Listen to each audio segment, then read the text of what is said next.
అనుదిన వాక్య ధ్యానాలను వీక్షిస్తున్న ప్రియులందరికీ మన రక్షకుడైన యేసుక్రీస్తు పరిశుద్ధ నామమున హృదయపూర్వక స్వాగతం.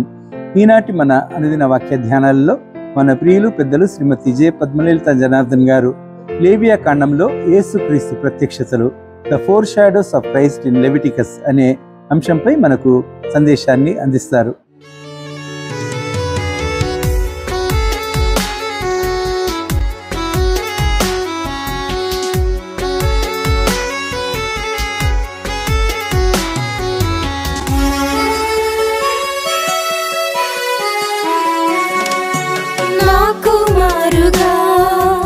వధింపబడిన దేవుని గొర్రె పిల్ల, నా కుమారుగా వధింపబడిన దేవుని గొర్రె పిల్ల, నాకు బదులుగా శాపగ్రస్తమై సిలువలో వేలాడిన నా యేసయ్యా, నాకు బదులుగా శాపగ్రస్తమై సిలువలో వేలాడిన నా యేసయ్యా, నా కుమారుగా వధింపబడిన దేవుని గొర్రె పిల్ల, నా కుమారుగా వధింపబడిన దేవుని గొర్రె పిల్ల.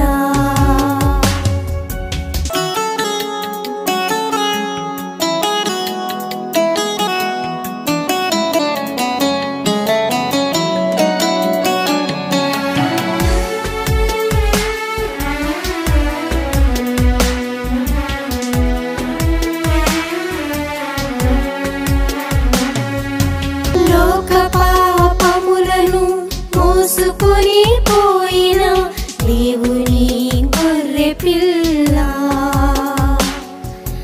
లోక పాపములను మోసుకొని పోయిన దేవుని గొర్రె పిల్ల, నా పాపము సిలువగా నీ భుజముపై భరించినావు నా యేసయ్యా, నా పాపము సిలువగా నీ భుజముపై భరించినావు నా యేసయ్యా, నా కుమారుగా వధింపబడిన దేవుని గొర్రె పిల్ల, నా కుమారుగా వధింపబడిన దేవుని గొర్రె పిల్ల.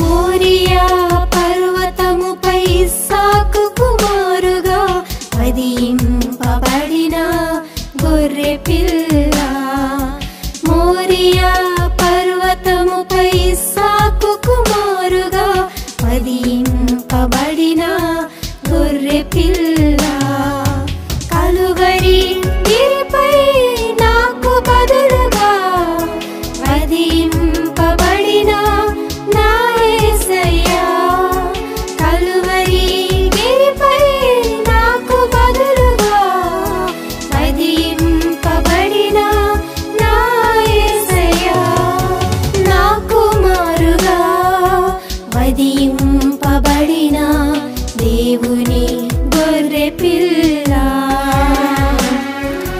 నా కుమారుగా వధింపబడిన దేవుని గొర్రె పిల్ల.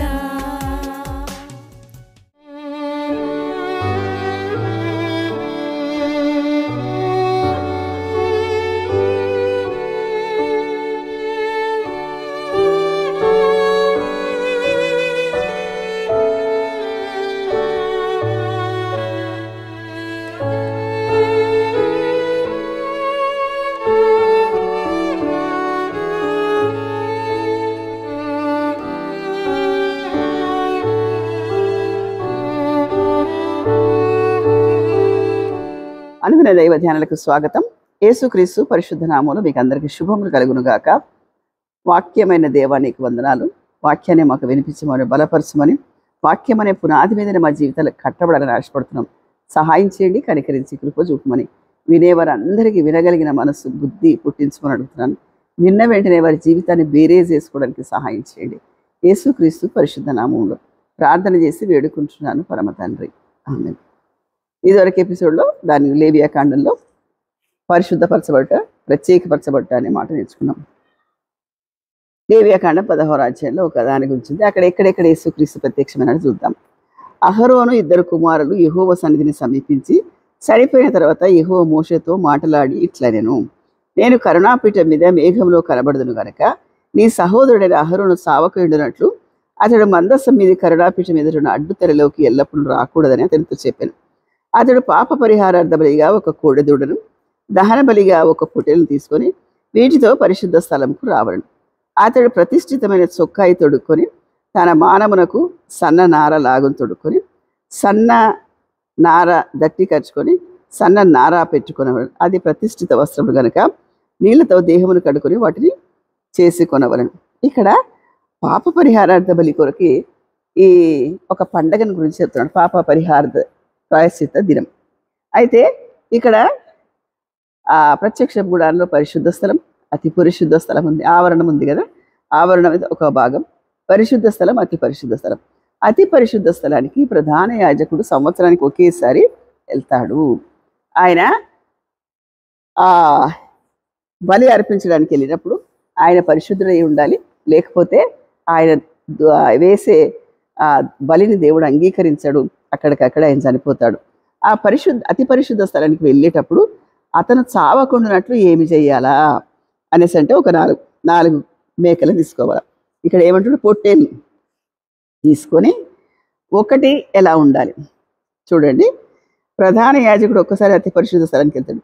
ఒకటి వ్యక్తిగత పాపముల కొరకు ప్రార్థన చేయడానికి ఒక కోడెదూడని తీసుకోవాలా. 2 మేకలని తీసుకొని దేవుని సన్నిధికి మొదట రావాలి. మొదట 4 మొత్తం వాడాలా, 2 తీసుకుపోయి దేవుని సన్నిధికి వెళ్ళాలి. మొదట యాజకుడు అర్పించే బలి దేవుడు అంగీకరించాలి కాబట్టి యాజకుడు తన పాపాల కొరకు, తన కుటుంబ పాపాల కొరకు, ప్రాయశ్చిత్తం కొరకు ఆ కోడిను అర్పించాలి. 2వ మేక, 2వ పూట ఏం చేస్తాడంటే అవి 2 చీటీలు వేస్తాడు. వేసి ఒకటి యెహోవా పేరున, ఒకటి విడిచిపెట్టేది అంటే స్కేప్ గోటు అని 2 చీటీలు వేస్తాడు. ఈ 2 మేకలు తీసుకొస్తాడు సుమా. ఒకటి వ్యక్తిగత పాపాలు, అది అక్కడే అర్పిస్తాడు. మళ్ళీ ఇంకా 2వ మేకలు తీసుకొచ్చి దేవుని సన్నిధికి వస్తాడు. ఇది చక్కగా ఉంది. ఇక్కడ మళ్ళీ నేను చదువుతాను. పాప పరిహార బలిగా 2 మేక పిల్లలను, దహన బలిగా ఒక పొట్టేలను తీసుకొని రావాలను. అహరోను తన కొరకు పాప పరిహారార్థ బలిగా ఒక కోడెను అర్పించి దాని నిమిత్తం తన ఇంటి వారి నిమిత్తం యాజకుడి కొరకు ఇది ప్రాయశ్చిత్తం చేసి మళ్ళీ బయటకు వస్తాడు.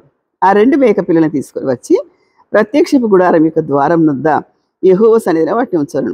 అప్పుడు అహరోను యెహోవా పేరిట ఒక చీటిని, విడిచిపెట్టే మేక పేరిట ఒక చీటిని, ఆ 2 మేకల మీద 2 చీట్లను వేయను. ఏ మేక మీద యెహోవా పేరిట చీటి పడునో ఆ మేకను అహరోను తీసుకొని వచ్చి పాప పరిహారార్థ బలిగా అర్పింపవలను.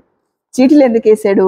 ఒకటి యాజకుడు అంటే మనం పరిశుద్ధం కాదు అనే ఒక చీటి మాత్రం మన మీద తీసి, ఆ చీటి అంటే ఏంటంటే ఆప్షన్ ప్రకారంగా తీయటం. 2 మేక పొట్టెలను తీసుకొచ్చి ఒక్కదాని మీద యెహోవా పేరిటని వస్తే అది యెహోవాకు అర్పించాలా. తర్వాత ఇంకోటి, ఏ మేక మీద విడిచిపెట్టడానికి చీటీ పడునో దాని వలన ప్రాయశ్చితం కలుగునట్లుగా దాని అరణ్యంలో విడిచిపెట్టాలి. యెహోవా సన్నిధిని దాని ప్రాణముతోడనే ఉంచవలను. చూడండి ఎంత మంచి ఆలోచన అండి ఇది. ఇశ్రాయేలుల సహా సమస్త పాపాన్ని విడిచిపెట్టడానికి ఇంకొక గొర్రెను వాడి ఆ చీటి దేని మీద వస్తుందో, ఒకటి యెహోవా పేరిట, ఒకటి విడిచిపెట్టేది, అది విడిచిపెట్టబడింది. చూద్దాం దీంట్లో ఎక్కడెక్కడ కనిపిస్తున్నాం. మొదటిసారి యూదులకు యాజకులు తన కుటుంబం కొరకు ప్రార్థన చేస్తారు. ఆ మేక మీద ఏం చేస్తారు? ఇశ్రాయేలు పాపం నిమిత్తము విభజన చేసి ప్రార్థన చేస్తాడు. ఇంకా మిగిలిన 2 ఇవి ఏం చేస్తారు చూద్దాం. ఇక్కడ ఆ ఇంటి వారి నిమిత్తం ప్రాయశ్చిత్తం చేయవలను. తర్వాత అతడు తన కొరకు తాను అర్పించు పాప పరిహారార్థ బలి కోడిని వధించి యెహోవా సన్నిధిలో ధూపపీఠ మీద నుంచి ధూపార్తిని, నిప్పులను ఆ పిడికెలతో పరిమళ ధూపవర్ణములు తీసుకొని అడ్డుతెరలోనికి వాటిని తెచ్చి అవి తాను సావకుడు ఎవరు? యాజకుడు ఆ ధూపం మేఘం వలె శాసనముల మీద కరుణాపీఠ మీద కమ్ముటకు యెహోవా సన్నిధిని అగ్ని మీద ఆ ధూపద్రవ్యాన్ని వేయాల. అప్పుడు ఆ కోడ రక్తంలో కొంచెం ముంచి, ఇక్కడ ఈ యాజకుడు అర్పించేది తన మట్టుకి, అయితే విడిచిపెట్టింది ఏంటంటే విడిచిపెట్టేసే చీటి అది అరణ్యంలోకి వెళ్ళిపోతుంది. స్కేప్ కోట్ అంటారు దాన్ని. అది యేసుక్రీస్తుకు సాదృశ్యంగా ఉంది. యేసుక్రీస్తు ప్రభువు కూడా పస్కా దినంలో ఎవరినైనా ఒక ఖైదీని విడిపించాలనే శాసనం ఉన్నప్పుడు దాని ప్రకారంగా ఎవరు కావాలంటే మాకు బరబ్బా విడిచిపెట్టి యేసుక్రీస్తునే సిలువ వేయండి అంటారు. ఆయన ఒకరికి బదులుగా ఆయన స్కేప్ కోటు, ఆయన విడిచిపెట్టబడిన చీటీలాగా ఇక్కడ మనకు కనిపిస్తుంది. కాబట్టి ఇది జాగ్రత్తగా ఆలోచించాలి. ఇప్పుడు 3 అయిపోయినాయి, ఇంకొకటి ఉంది. ఇంకొక దానికి ఏం చేయాలంటే దహన బలిగా 4వది దహన బలిగా ఇచ్చేసి అర్పించాలి. ఇదేంటిది? ద సాక్రిఫైస్ ఆఫ్ అసెండింగ్ అంటే ఆరోహణం. అయితే ఇది దహన బలి అంటే, దేవా యాజకుడిగా నేను నా పాపాల కొరకు ప్రార్థన చేశాను, ఒక యెహోవా పేరిట వచ్చింది, యెహోవా పేరిట అర్పించాను. 3వది వచ్చేసి అరణ్యంలో విడిచిపెట్టాను, అది సమస్త పాపాల గురించి విడిచిపెట్టాను. 4వది దహన బలిగా అర్పిస్తున్నాను నాయన, దీన్ని స్వీకరించు ఈ హోమాన్ని అంటాడు. ఏదైనా మంటలో ఏదైనా నిప్పులు ఉన్న తర్వాత మంచి సువాసన రావాలంటే దాని మీద ఇంకా కొంచెం నిప్పు వేయాలి. ఆ నిప్పు వేసినప్పుడు అది మంచి సువాసన కలిగి దేవునికి హోమంగా వస్తుంది. అది ఇప్పుడు కాలంలో మనం కనుక నూతన నిబంధనలు చేస్తే స్తుతి ధూపానికి సాదృశ్యంగా ఉంది. యేసుక్రీస్తు నామాల్ని పెట్టి ఆరాధించినప్పుడు ఆయన ప్రసన్నుడై స్థితిని మారుస్తుంది, స్తుతుల మీద ఆసీనుడయ్యాడు దేవుడు. ఇందులో ఈ 16వ అధ్యాయంలో మనకు కనిపించేది యేసుక్రీస్తు ఛాయలు ఎక్కడెక్కడ ఉన్నాయి. యెహోవా పేరిట ఒక చీటీ వచ్చింది, అది బలిస్తారు. యెహోవా ఏకైక కుమారుడైన యేసుక్రీస్తు ప్రభు బలి అయినట్టుగా అక్కడ సూచన కనిపిస్తుంది. ఇది ఓల్డ్ టెస్ట్మెంట్, న్యూ టెస్ట్మెంట్ చదివితే ఓల్డ్ టెస్ట్మెంట్ తప్పకుండా అవగాహన ఉంటేనే అర్థమవుతుంది. అది కన్సీల్మెంట్. తర్వాత ఇది తర్వాత రివీల్ కూడా అవుతుంది. ఇక్కడ నూతన నిబంధన, యేసుక్రీస్తు జననం కానీ రాకడ కానీ అన్నీ కూడా పాత నిబంధనలు ప్రవచించబడ్డాయి. ఫుల్ఫిల్మెంట్ అంతా కూడా నూతన నిబంధనలు. ఈ 4వది యెషయా గ్రంథం 53:6లో ఏముంటుంది? ఆయన ఎలాంటి మాటలు చెప్పాడో చూద్దాం. యెషయా గ్రంథం 53వ అధ్యాయం 6వ వచనం. మనమందరం గొర్రెల వరే త్రావ తప్పిపోతుంది, మనలో ప్రతివాడు తనకు ఇష్టమైన త్రోవను తొలగను.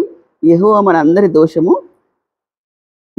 దోషమును అతని మీద మోపాడు. యెహోవా ఎవరి మీద మోపాడు? యేసుక్రీస్తు మీద. యెహోవా పేరిట వచ్చిన ఆ గొర్రె, ఆ పొట్టేలు ఎవరికి సాదృశ్యంగా ఉంది? యేసుక్రీస్తుకు సాదృశ్యంగా. ఎందుకంటే మన దోషాలన్నీ ఆయన మీద వేయబడ్డాయి. ఒకటి యాజకుడిది, ఒకటికి యెహోవా పేరట, తర్వాత ఇంకొకటి అడవిలో విడిచిపెట్టేది, ఇంకొకటి దహన బలి. ఈ 4 ప్రకారంగా. అయితే ఈ గొర్రె పొట్టేలునే మాట ఎందుకు వాడబడిండు? యోహాను సువార్త 1:29లో ఒక మాట ఉంటుంది. మరునాడు యేసు తన యొద్దకు రాగా చూచి, ఇదిగో లోక పాపమును మోసుకొని పోతున్న దేవుని గొర్రె పిల్ల. లోక పాపాన్ని మోసుకొని పోతుడు. ఒక్క ఇశ్రాయేలులు కాదండి, సమస్త ఇశ్రాయేలులు కాదండి, ఇక్కడ లోక పాపాన్ని మోసుకొని పోతున్న దేవుని గొర్రె పిల్ల అని వర్ణిస్తున్నాడు యోహాను. నూతన నిబంధనలు అది ఎంతో కాలం క్రితం యెషయా గ్రంథంలో ప్రవచించబడింది. పాత నిబంధనలోని లేవియ కాండం హెబ్రీ పత్రికకు చాలా కంపేర్ చేసి చదువుకోవచ్చు. మనం మొదటి ఎపిసోడ్లో ఏం నేర్చుకున్నాం? ఐగుప్తు చెర నుంచి వచ్చిన ఇశ్రాయేలుడు మలినపరచబడిన వారి శుద్ధిపరచాలా, దానికి కావలసిన బలుడు, ఆ బలులకు సాదృశ్యంగా యేసుక్రీస్తు ప్రభు, ఆ బలుల్లో యేసుక్రీస్తు ప్రభు ప్రత్యక్షత, యేసుక్రీస్తు ప్రభు ఛాయలు మనం నేర్చుకున్నాం. 4 మేకలు, 4 పొట్టేళ్ళు, ఒకటి యాజకుడి వ్యక్తిగతం, 2వది ఏంటిది? సమస్త ఇశ్రాయేలుల కొరకు, 3వది అది యెహోవా పేరిట ఒక చీటీ, తర్వాత ఇంకొక చీటీ ఎవరి మీద? విడిచిపెట్టేది. ఈ చీటీ మీద ఆ విడిచిపెట్టేది వచ్చినప్పుడు ఆ స్కేప్ కోట్ ఎవరైనారంటే యేసుక్రీస్తు ప్రభు. ఇది ప్రత్యక్షత. ఈ మాటలతోనే మనము లెంట్ మాసానికి అనుభవించుకోవాలి. ఆయన పాపం చేయకుండా మనందరి పాపాలు ఆయన మీద పడి స్కేప్ కోట్ విడిచిపెట్టబడిన గొర్రెపిల్లలాగా వధించబడ్డాడు. ఆయన అన్ని బలులకు యేసుక్రీస్తు ప్రభు సాదృశ్యంగా కనిపిస్తాడు. ప్రతి దాంట్లో, ప్రతి వాక్యంలో యేసుక్రీస్తు ఛాయలు ఎక్కడో చోట కనిపించేట్టు పరిశుద్ధాత్మ దేవుడు వాళ్ళని ప్రేరేపించి రాయించబడింది. కాబట్టి ప్రతి మాట, ప్రతి వాక్యం పరిశుద్ధమైంది. ప్రతి మాట, ప్రతి సందర్భం పరిశుద్ధాత్మ లిఖించాడు. కాబట్టి దాని జీవితానికి అనుభవించుకొని బలపడదుము గాక. ఆమేన్.